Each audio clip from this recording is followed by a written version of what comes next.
भारत एक समृद्ध इतिहास, जीवंत संस्कृति और गहरे रहस्यों की भूमि। हमारे अतीत की कुछ घटनाओं ने लोगों को चौंका दिया, जिससे ऐसी कहानियां बनी जो अविश्वसनीय लगती हैं। लेकिन क्या होगा अगर वे सच हों? स्वागत है आज के एपिसोड में, जहां हम भारत की सबसे चौंका देने वाली षड्यंत्र की कहानियां उजागर करेंगे। कुछ लोग इन पर विश्वास करते हैं, कुछ इन्हें नकारते हैं, लेकिन एक बात निश्चित है, ये आपको वास्तविकता पर सवाल उठाने के लिए मजबूर कर देंगी।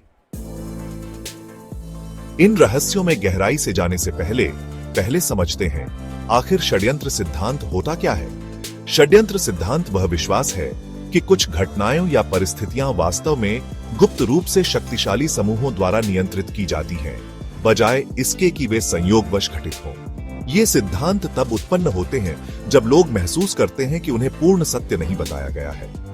कुछ षड्यंत्र सिद्धांत हानिरहित होते हैं, जबकि कुछ वास्तविक भय और भ्रम उत्पन्न करते हैं। अब आइए जानते हैं भारत के कुछ सबसे बड़े और विवादास्पद षड्यंत्र सिद्धांत। क्या नेताजी सुभाष चंद्र बोस वास्तव में 1945 में एक विमान दुर्घटना में मारे गए थे, या वे बच गए और एक गुप्त पहचान के तहत जीवित रहे? कुछ रिपोर्टों के अनुसार उन्हें दुर्घटना के बाद रूस में देखा गया था, जबकि कुछ का दावा है कि वे भारत में एक रहस्यमय साधु के रूप में रहे। कई समितियां गठित की गई, फिर भी सच्चाई आज भी अनसुलझी है। आप क्या सोचते हैं? क्या आप जानते हैं कि दिल्ली के राष्ट्रपति भवन में गुप्त भूमिगत सुरंगों का एक नेटवर्क होने की अफवाह है? कुछ लोगों का मानना है कि ये सुरंगें ब्रिटिश शासन के दौरान वीआईपीज़ को सुरक्षित रूप से ले जाने के लिए बनाई गई थीं, जबकि कुछ का मानना है कि वे अभी भी किसी अज्ञात उद्देश्य के लिए उपयोग की जाती हैं।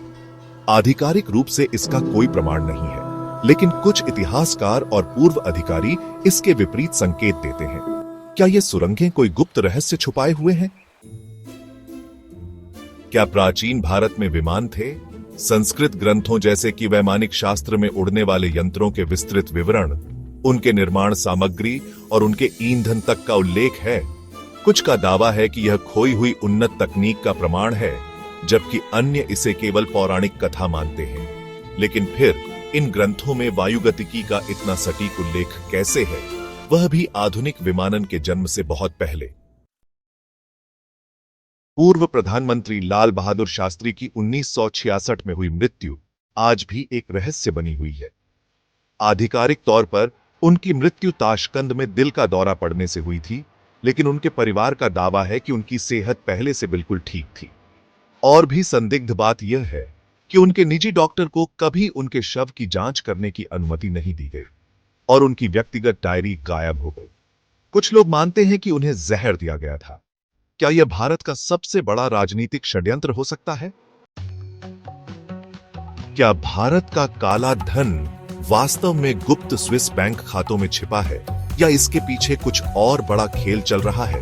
वर्षों से कई सरकारों ने यह वादा किया कि वे विदेशों में छुपाया गया भारत का धन वापस लाएंगे, फिर भी आंकड़े हमेशा बदलते रहते हैं। क्या हमें पूरी सच्चाई बताई जा रही है, या पर्दे के पीछे कोई वित्तीय षड्यंत्र चल रहा है? तो आप क्या सोचते हैं? क्या ये कहानियां सच हैं या सिर्फ बढ़ा चढ़ाकर बनाई गई अफवाहें? षड्यंत्र सिद्धांत इसलिए फलते फूलते हैं क्योंकि वे हमें हर चीज पर संदेह करने के लिए मजबूर करते हैं। कुछ वास्तविक तथ्यों पर आधारित होते हैं, जबकि कुछ केवल कल्पना होते हैं। लेकिन एक बात निश्चित है, भारत के रहस्य अभी खत्म नहीं हुए हैं। अपनी राय हमें कमेंट में बताएं। आप किस षड्यंत्र सिद्धांत पर विश्वास करते हैं और कौन सा सिद्धांत हमें अगली बार कवर करना चाहिए? लाइक, शेयर और सब्सक्राइब करना न भूलें, ताकि हम आपके लिए और अधिक रोमांचक कंटेंट ला सकें।